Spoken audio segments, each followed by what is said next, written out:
네, 그야말로 결전의 날입니다. 카타르 월드컵 우리 대표팀과 우루과이 간의 승부, 이제 한 6시간 앞으로 다가왔습니다. 네, 이번 월드컵 첫 경기이자 16강 진출의 성패를 가름할 중요한 길목이죠. 지금 카타르 현지에 있는 서영욱 해설위원 연결해서 오늘 경기 승부처 조목조목 짚어보겠습니다. 위원님 나와 계십니까? 네, 안녕하세요. 서영욱입니다. 네, 서영욱 위원님 안녕하십니까? SNS 들어가 네, 보니까 안녕하세요. 현지 분위기 직접 전하기도 하시던데 유튜브도 그렇고요. 지금 계신 곳은 어딘가요? 지금 카타르 도하에 있고요. 지금 네. 숙소에서 오늘 경기 중계 준비를 하고 있습니다. 아, 지금은 숙소에 계시는군요. 경기는 알라이안 네. 에듀케이션 시티 스타디움에서 열리는 것으로 알고 있습니다. 자, 먼저 우리보다 앞선 경기들을 좀 한번 짚어보겠습니다. 일본이 전차 군단 독일을 꺾었는데 그 유튜브 보니까 애초에 예상은 좀 박빙이다 이렇게 예상했는데 결과가 좀 다르게 나왔어요. 그렇죠. 사실 박빙을 예상하는 것도 쉽지 않은 그런 경기였습니다. 네. 이번 대회에서 개막전에서 이제 카타르가 사실 에콰도르에게 무기력하게 패배를 하면서 예. 아시아에서 특히 이제 중동에서 열리는 대회인데 중동 팀에게 별로 메리트가 없는 것이 아니냐 이런 얘기가 나왔었거든요. 네. 그런데 그 뒤로 계속 지금 뭐 사우디, 이란도 좀 부진하긴 했지만 나름의 어떤 좀 득점력은 보여줬었고 네. 사우디 그리고 일본까지 승리를 하면서 음. 굉장히 지금 그 아시아 팀들에 대한 기대가 높아지고 있습니다. 예, 사우디의 승리가 어떻게 보면은 일본에 좀 선전할 수 있었던 힘이 될 수 있었고, 그게 또 우리나라에도 좀 영향을 미칠까요?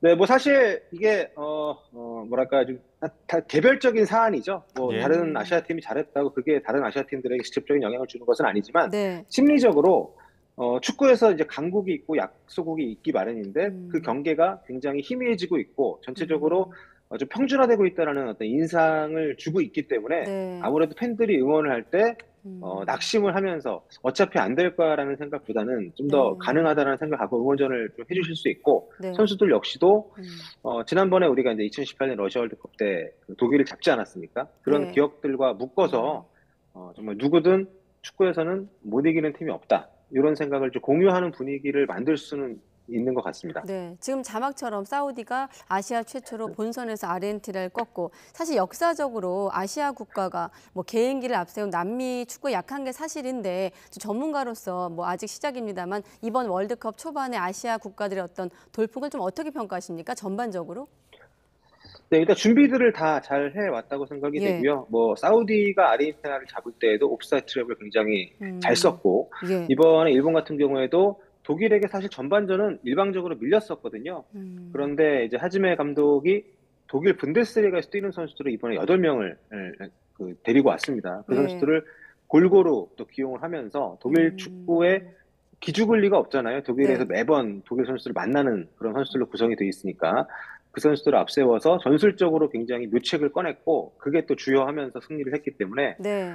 그만큼 아시아 팀들이 이제는 상대에게 기가 죽지 않고 특히 이제 2002년에 우리 대한민국이 4강에 진출을 한 이후로 네. 세계 축구와 아시아 축구의 격차가 심리적으로 많이 줄어들었거든요. 그래서 기술적으로 체력적으로 많이 또 그런 것들이 또 성장을 했고 또 이런 무대에 나가서 경험들을 많이 쌓으면서 그런 모든 것들이 어우러지면서 이번 대회에서 그게 좀 결실을 보는 것 같습니다. 그렇군요. 네. 지금의 이 분위기가 혹시나 우리 선수들에게 부담으로 또 작용할 수 있지 않을까 이런 걱정과 우려도 들긴 하는데 현지에서 보시기에 우리 선수들 표정 어떻습니까?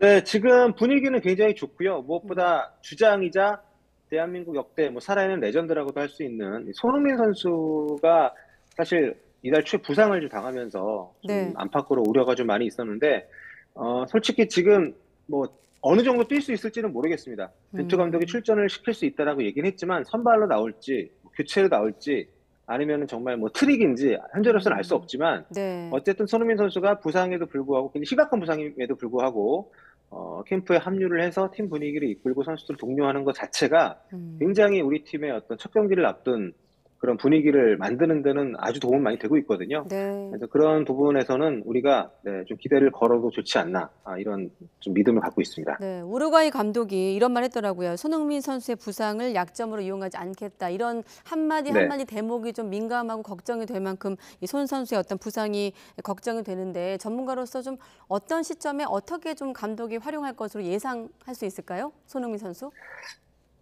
일단 손흥민 선수가 조금씩 훈련량을 늘려온 것으로 알려져 있지만 네. 훈련 디테일을 공개를 하지 않았기 때문에 솔직히 어느 정도 뛸 수 있는 상태인지는 팀 예. 내에 있는 사람들이 아니면 알 수 없는 것 같습니다.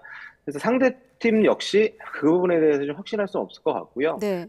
개인적으로는 그 우루과이 감독의 인터뷰를 보면서 그 부상을 언급했다는 것 자체가 좀 기분이 나쁘더라고요. 아, 오히려. 뭐, 예. 네, 약점을 뭐 이용을 하든 안 하든 언급을 했다는 것 자체가 그 약점을 인지하고 있다는 거고, 또 네. 우루과이 대표팀의 합류를, 손흥민 선수의 소속팀 동료이자 절친한 음. 사이인 벤탄쿠르 선수가 우루과이 예. 대표팀에 이제 합류를 할 때 비슷한 언급을 또 했었거든요. 그래서 음.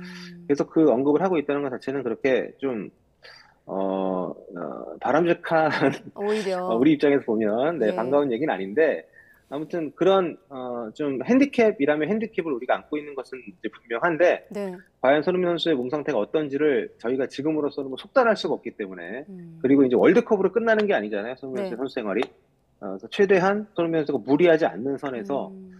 어떤 식으로 활용할지는 일단 오늘 경기가 시작돼봐야 할 것 같습니다. 예, 지금 뭐 다른 선수들 부상도 변수가 될 텐데 공격의 또 다른 축이죠. 황희찬 선수는 일단은 이번 경기는 결정하는 걸로 이제 벤투 감독 밝혔습니다. 아, 황희찬 네. 선수의 빈자리 그리고 공격진 구성은 어떻게 이루어질까요? 일단 황희찬 선수가 굉장히 대단한 선수고 엄청난 커리어를 갖고 있는 특히 이제 빅리그에서 좋은 또 경험을 한 선수이기 때문에 네. 대표팀의 중요한 자원이긴 하지만 벤투 감독 체제에서 아주 핵심적인 자원으로 활용이 되어 오진 않았었거든요. 그렇기 때문에 기존에 있는 선수들이 십시일반하면서 충분히 공간을 좀 메워줄 수 있을 거라고 좀 믿고 싶고요. 일단 뭐 손흥민 선수의 출전 여부에 또 영향을 좀 받긴 하겠지만 우리 대표팀이 그래도 가장 좀 풍부하게 선수 구성이 돼 있는 것이 이선 공격수 이 풀이기 때문에 네. 네, 이 선수들 뭐 이재성, 권창훈, 뭐 작은 정우영 선수도 있고 여러 선수들이 충분히 좀 어느 정도 몫을 좀 해주지 않을까 기대를 하고 있습니다. 네. SNS를 좀 훑어보니까 이강인 선수 출전 기대하는 팬들의 좀 시선도 있던데 좀 어떻게 예상할 수 네, 있을까요? 물론 역시 예상입니다만은. 그렇죠. 뭐 벤투 감독의 성향을 봤을 때 음. 깜짝 기용을 잘 하는 성격은 아니긴 합니다만 네. 이런 월드컵이라는 큰 무대는 많은 감독들이 그동안 해왔던 것에서 좀 일탈을 하는 경향을 좀 보여주기도 하거든요. 예. 그래서 지금 뭐 손흥민 선수도 제 컨디션이 아닐 가능성이 높고 황희찬 음. 선수도 빠지는 상황에서 깜짝 기용 가능성이 없다고 할 수는 없겠지만 지금까지 벤투 감독의 기용 패턴을 봤을 때 뭐 조커 정도는 기대할 수 있어도 선발이 그렇게 유력해 보인다고 할 수는 없을 것 같습니다. 예, 음. 경기 앞두고 우루과이 언론은 한국에 손흥민만 있는 건 아니다. 괴물 수비수 김민재 선수, 위대한 선수라고는 하는 네. 수식어까지 붙였는데 오늘 수비진 활약 어떻게 또 기대하고 계십니까? 지금 김민재 선수가 사실 그 이탈리아 세리아에 진출한 지 지금 반 시즌도 안 됐거든요. 네. 예. 그렇기 때문에 이렇게 극찬을 받는 게 좀 어색할 수 있지만 실제로 어. 그런 활약을 보여주고 있고 세계적으로도 지금 거의 뭐 월클에 근접한 수비수로 분류가 되고 있기 때문에 상대의 선수들이 이제 긴장을 하고 있는 것도 맞습니다. 그만큼 우리 대표팀이 중요한 선수이기도 하고요. 하지만 이제 수비라는 것은 수비수들만 하는 것도 아니고 김민재 선수 혼자 하는 것도 아니기 때문에 얼마나 우리가 김민재 선수를 중심으로 모든 선수들이 좀 자신이 맡은 역할, 자신에게 주어진 임무를 잘 수행을 해내느냐, 이제 그게 좀 중요하지 않을까 생각이 됩니다. 네. 상대 팀인 우루과이 실력도 보겠습니다. 우리와의 역대 전적을 이제 우루과이 시점에서 보면 6승 1무 1패인데 어떻게 좀 전력으로 좀 놓고 보면 어떻게 예상할 수 있을까요? 우루과이가 인구가 한 300만 명이 조금 넘는 작은 나라이지만 네. 축구에서는 정말 엄청난 대국이죠. 뭐 끊임없이 스타 플레이어들이 배출이 되고 예. 지금도 소속되어 있는 선수들의 어떤 그 소속팀을 보면 정말 쟁쟁하거든요. 그만큼 우리에게는 버거운 상대인 것은 분명합니다. 게다가 우루과이의 어떤 세대 교체도 나름대로 잘 이루어지고 있는 과정이 있고 무엇보다 중원에 있는 선수들의 퀄리티, 최근에 폼이 워낙 좋기 때문에 우리 입장에서는 상당히 좀 쉽지 않은 상대고요. 특히 우리가 중원에서 상대의 어떤 그 벤탄쿠르, 또 말베르데, 베시노 이런 또 세 명의 그 삼각편대의 압박을 우리가 좀 버텨내지 못한다면 좀 어려워질 수 있는 그런 시합이기 때문에 중원 싸움에서 이번엔 좀 승부를 볼 필요가 있을 것 같습니다. 지금 강점으로 꼽히는 게 신구 조화나 중원 싸움이라고 말씀을 네. 해주셨는데 누네스 선수가 요즘 경기력이 좋아졌기 때문에 경계를 많이 하는 것 같기도 하고요. 그 외에 비롯해서 네. 경계해야 할 선수가 있다면 또 누가 있을까요?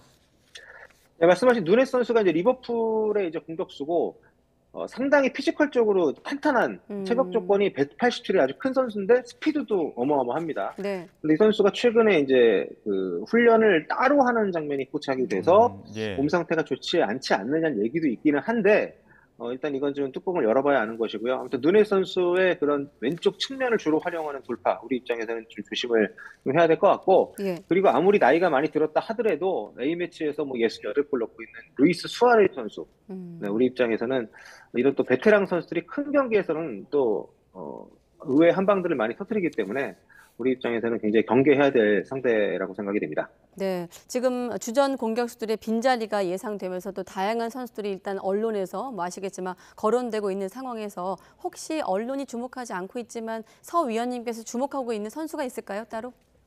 부담스러운 상대팀이요? 질문인가요? 네. 일단 그 주목하고 있는 부분들이 저희 어떤 주목할 선수보다 네. 아라우호라고 지금 우루과이 수비 세대 교체 핵심적인 바르셀로나 소속의 수비수가 있습니다. 이 네. 선수가 부상을 당했기 때문에 월 출용 명단에 못 들 가능성이 높았거든요. 근데 우루과이 대표팀에서 굉장히 적극적으로 합류를 시키면서 예. 소속팀 바르셀로나에서 의료진을 또 이제 파견을 해서 특별 관리를 하고 있습니다. 네. 근데 바르셀로나에서는 아직 경기에 뛸 상태가 아니다라고 얘기를 하고 있는데 우루과이에서는 한국전에 뛰킬 것처럼 얘기를 좀 하고 있는 상황이거든요. 그래서 요 어떤 갈등, 또 아라우호 선수 실제 몸 상태, 이 부분이 이번 경기에서는 좀 중요한 포인트가 되지 않을까 생각이 됩니다. 역으로 우리 선수 중에서 누구를 좀 주목하고 계십니까? 네, 저는 일단 손흥민 선수의 실전 여부가 무엇보다 중요해 보이고요. 그라운드에 손흥민 선수가 컨디션이 좋든 나쁘든 그라운드에 있고 없고의 차이는 분명히 크기 때문에 네. 그리고 이번 대회에서는 개인적으로 황의조 선수도 물론 대단한 선수고 출전 가능성이 높지만 네. 황의조 선수하고 포지션 경쟁을 하고 있는 이 조규성 선수 만약에 출전을 하게 된다면 아마 네. 이번 대회를 통해서 굉장히 좀 몸값을 높일 수 있는 활약을 기대해도 좋지 않나 생각을 하고 있습니다. 네, 알겠습니다. 네, 상대적으로 뭐 약세로 평가되긴 하지만 우리 대표팀 불리하기만 한 싸움은 아니기 때문에 태극전사들 첫 승을 거머쥐길 기대해 보면서 말씀 여기까지 듣겠습니다. 서영욱 해설위원이었습니다. 고맙습니다. 고맙습니다. 네, 감사합니다.